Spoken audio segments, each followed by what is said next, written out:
Oh, it's been quite a morning. I've arranged to meet Jake and Neil from ENVE, and we're going to talk about wheels. You can see some behind me. They're Campagnolo, but the ones on the bike are ENVE G23. I've been riding them for about 10 days now, and I love them. I want to find out more about what's going on with them because ENVE has been doing quite a lot of innovation, and everyone who talks about the brand, who has used any of the product from the brand, tends to sing the praises of what they do. They're based in Utah. We had an introduction via email, but I've never met Neil or Jake before. Here we go. Here's Neil now. Hey, Rob. Neil? Yeah.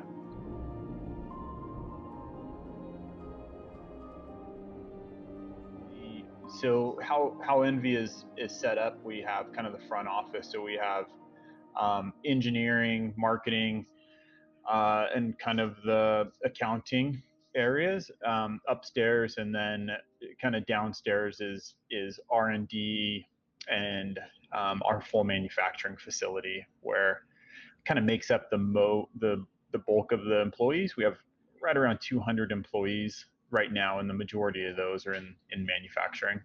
Well, thanks for a little bit of background. I mean, to be honest, we haven't really talked about what we're going to talk about because I didn't really have any script. But as you know, I've been riding the G23s and I'm super impressed. I totally love the idea. I put them on a project bike and I'm running 32 mil Pirelli Cinturatos on them at 36 PSI. Yep. Which is what Pirelli's recommended for my weight. Should we talk about that just to get things started? Because that's something I know about ENVE. Would you like to give me a little bit of an overview about the G23s? Because for me, it's a pretty rad product. Yeah. So honestly, I mean, I'm biased. I am a huge fan of gravel riding, and so I personally think the G23 is the best wheel set we make. Any product you get from ENVE is truly purpose built. The fact that we're able to manufacture here in house allows us to be very, very specific in what we're building, and we're not having to stock huge inventory, so we can have a real broad line of rims and small changes between each model. So specifically with the G23, kind of I'll start in the beginning. If I like the story, it kind of goes back to 2017, and a handful of us from ENVE, we formed a partnership with Dirty Kanza, which is now Unbound Gravel. I had done Dirty Kanza a few times prior to that and knew that it was a really special event and knew that there were unique needs that weren't being met. Notably, with wheels, you had riders running mountain bike wheels, which definitely work, and you have riders running road wheels, which also work, but neither were optimum for what you're dealing with out there, which are big rocks. You need a really compliant, lightweight, compliant wheel with pinch flat protection, and that wasn't, you weren't achieving that with anything on the market at that time. So as a team, we went out there to Dirty Kanza in 2017 and really saw the unique opportunity there. And a year later, we were back out there and we launched the G23 at Dirty Kanza. And so that wheel was truly designed, and it's a 1,300 gram wheel set, so very, very light. It's the most compliant rim that we make. So when you're talking about what a gravel bike needs, you have relatively low volume tires compared to a mountain bike, but yet you're spending hours on the bike, sometimes multiple days if you're bike packing. You need a ride quality that is really forgiving and doesn't beat you up.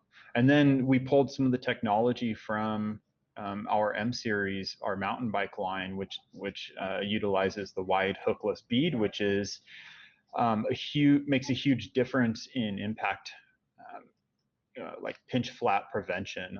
It's just a wider hook on the rim bead that protects the tire when you get rock on rim. So kind of brought all of those features in purpose-built gravel wheel, and it's been in our product line for a couple of years and is still an incredible wheel set.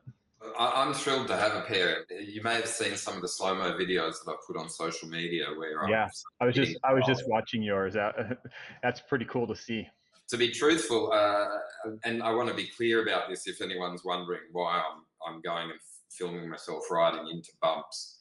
I'm doing it deliberately, and it's kind of a bit, maybe remiss is the word, to be going out on a brand new set of wheels and then just flogging the shit out of them. But that's what I've been doing. And the first ride, I was quite brutal. And I was almost lamenting that I shouldn't have done it because I don't want to damage them. So when you see my slow-mos and I'm hitting potholes and it's basically compressing right, it's showing the tire compressing right through to the rim, does that make you cringe or does it make you smile? Yeah, I can understand like the feeling that you get. You're like, I shouldn't really be doing this. But I personally came from a road racing background at a time where we were running 23 millimeter tires, and you would put 120 to 130 psi, just pump the tire so hard until you can't pump them anymore. And we at the time we thought that was the harder the better. You feel every bump. And as rims have gotten wider, more information has come out about rolling resistance, and as the roads get rougher, bringing that pressure down actually makes for a faster ride. But then just the comfort level, as you can attest to, bringing that tire pressure down, it creates such a difference. What a wheel and tire combination can do for the ride of the bike is like more than what a frame can do. So kind of finding that ideal pressure, and that's kind of that wide hookless bead. And it's not just with the G23 wheels. Now we've introduced that on our 3.4 AR road wheels, and then our two new Foundation 45 and 65 road wheels that we launched this past April. They all utilize the wide hookless bead as well. It's been really cool technology that allows us to just improve the ride quality. I've been in this game a long time. I know I'm really youthful looking, but I'm 50. And so I've been testing bikes for over 25 years. And I actually, in 2017, when we were still publishing a quarterly magazine, I got to the point where I was editing one of the last bike tests that turned up in print. And I couldn't do it anymore. It was just sending me spare because everything was lighter and more aero and more comfortable and blah. And it just sent me crazy. I just reached a limit. And so people have always wanted me to talk about the benefits of a bike. And the new generation Focus is Alco Max. Is just a glorious bike to ride. It's fast, and it actually felt like a massive jump up in what I've been on before. And so it started to feel like, oh, I can write about road bikes again because there is a variation. But the point of all of that yarn is to say that I found it awkward to find the words to describe the difference from one bike to the next for about 5 years. And it was really painful. And it just sort of ended up becoming a battle to relay to readers. But then the revolutions come with the wheels. Like I just am at a point where I feel like a vegan telling people not to eat meat, because I'm saying to everyone, stop it with the high pressures. Just don't do it anymore. Just try it for me, please. It's the most obvious improvement in ride quality that I can remember. Is that just sounding like I'm sort of on the ENVE payroll?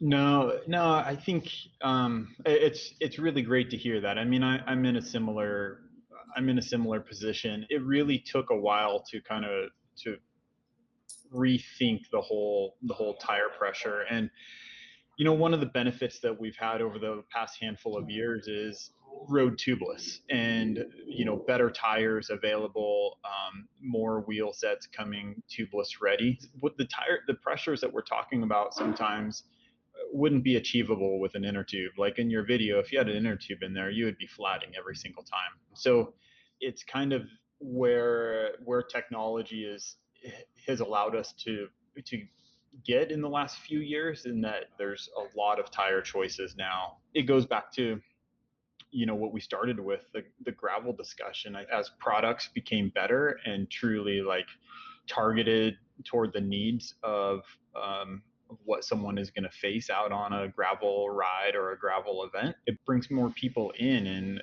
offers them a better riding experience. If everyone had to go out and do a gravel event on 28 millimeter tires, like not many people would come back and do it again. But as we have 40 millimeter tires and tubeless technology and bikes that can accommodate greater clearance and rims that are compliant, like all of a sudden it makes riding that much more enjoyable. 100%. Do you want to just talk me through your ideal tubeless installation process?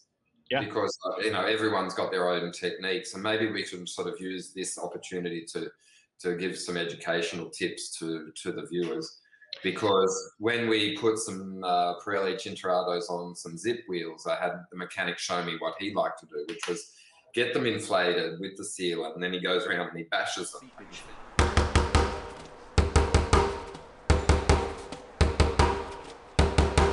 And then a viewer wrote in and said, "How dare you do that to the wheel? They're carbon fiber. You're going to destroy them."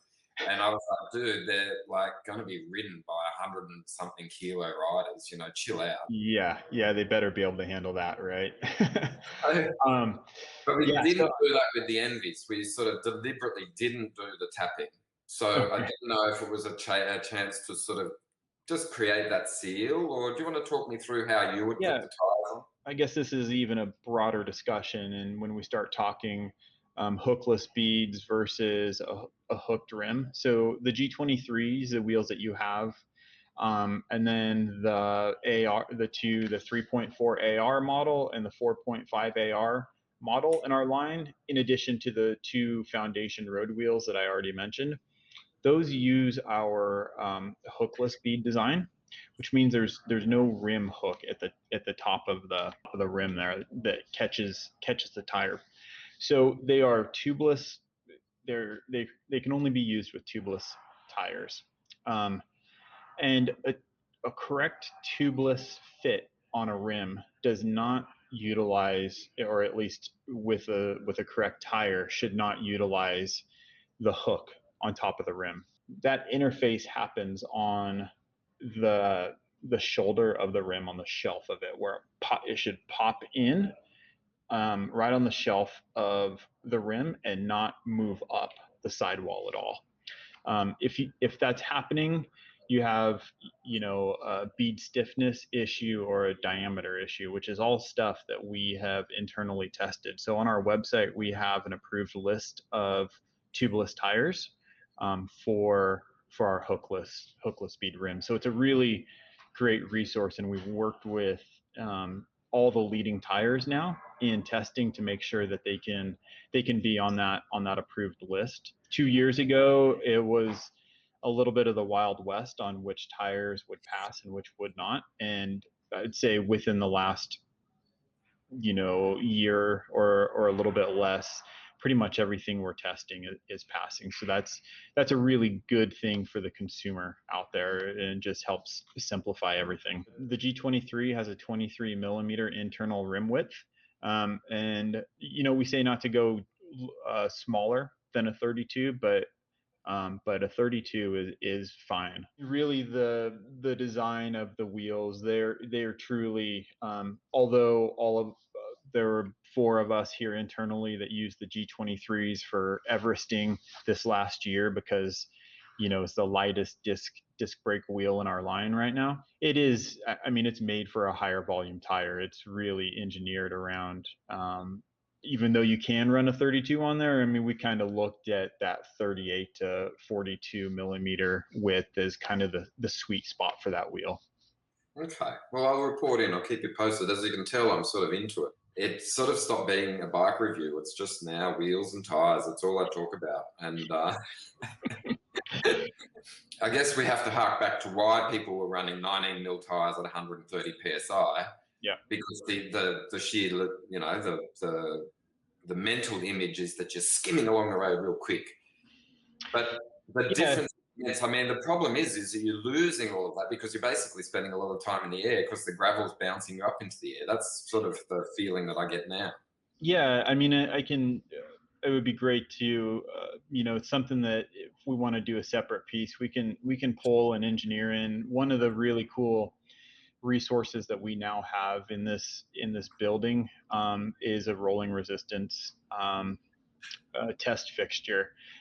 And not only does it do rolling resistance, it has a track, basically a tread that we can switch out. So we can simulate perfectly smooth, like if you're on a velodrome, all the way to something like you're going to find in a gravel event. So we can really identify how road conditions impact rolling resistance. And I think for a long time we've been, I don't want to say misled, but when you look at rolling resistance data, higher pressure is always going to, or at least traditionally, it's always going to yield the lower wattage.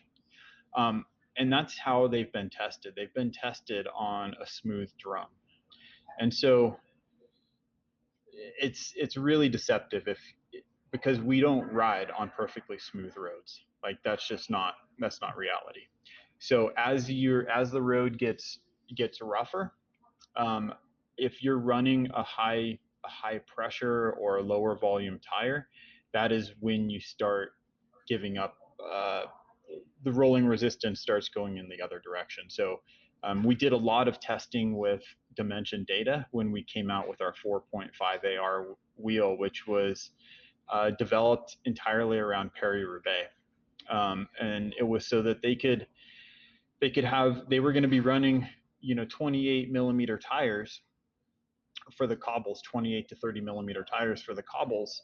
But we wanted to still not just throw the towel in on aerodynamics. So that's where we kind of came up with the 25 millimeter internal rim width, so that you can pair that with a high volume tire and at a lower tire pressure because of what they're riding across.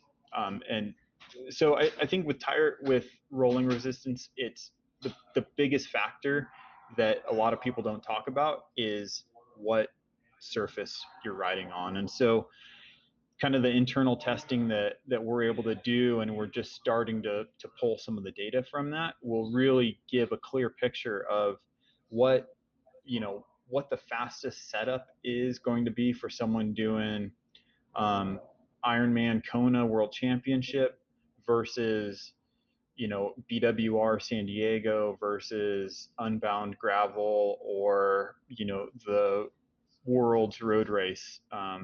So there's not a simple answer that one tire pressure or one range of tire pressures for a weight and one tire width is right. It's really it's road conditions or dirt conditions that are a huge factor in all that. And it's exciting to know that we're finally getting to the point that we really can start quantifying what some of those differences are. We can easily get distracted. I can talk about cycling pretty much all day if you like, but I think the fun thing is when you start looking, you start looking at like a holistic performance. So you're looking at rolling resistance, you're looking at aero data, and there's plenty of people that have done that for road racing. But now if we're starting to look at when you're introducing 32 millimeter or 35 millimeter, 40 millimeter, or even bigger in some cases tires into it, and how what the rim shaping needs to be with that, how tire pressure impacts it. Because if you just look at aerodynamics with a 40 millimeter tire, you would never run that setup. But if you're looking at rolling resistance and the course that you're going to be on, flat prevention, all these other factors that come into it, it starts kind of helping shape your decision making.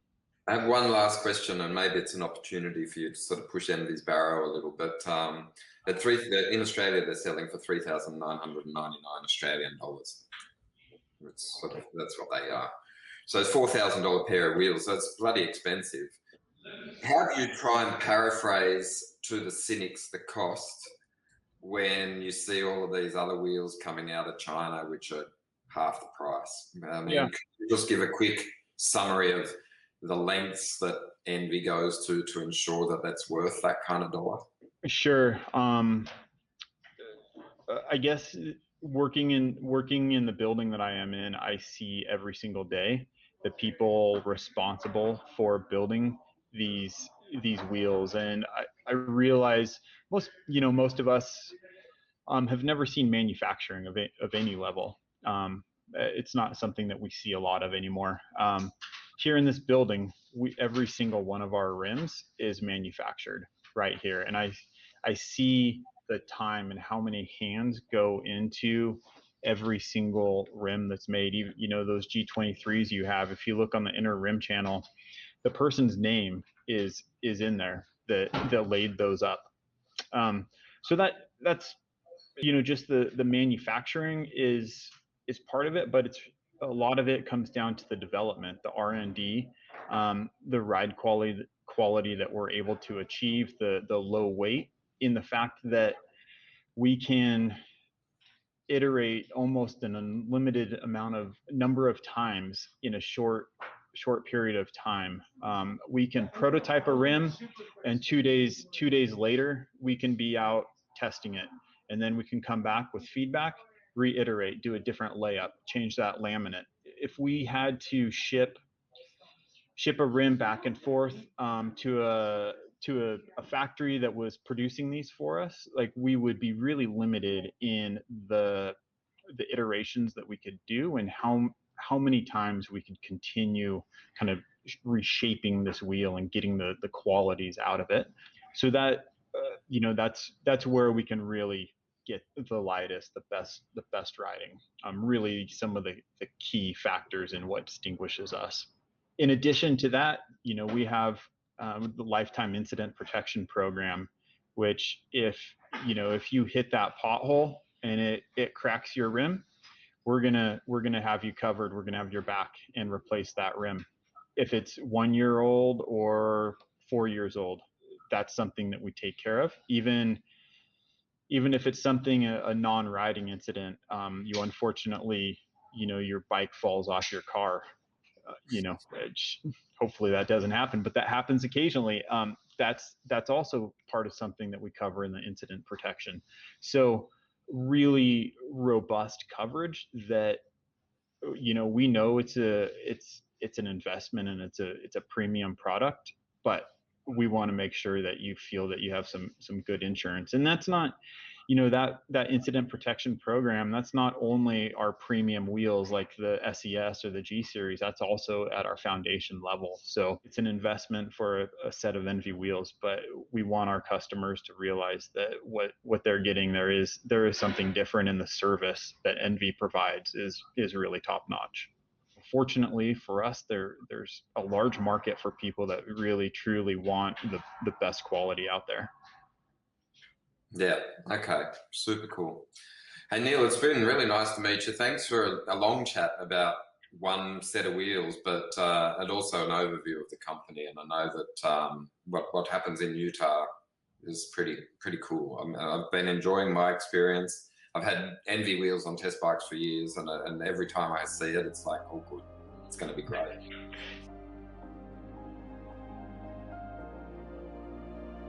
Yeah, thanks for the opportunity, Rob. And I would love, if we want to do a follow-up and pull an engineer in, and we can do some deeper dives on rolling resistance, aerodynamics, or even rim construction, and how we settle on find a laminate.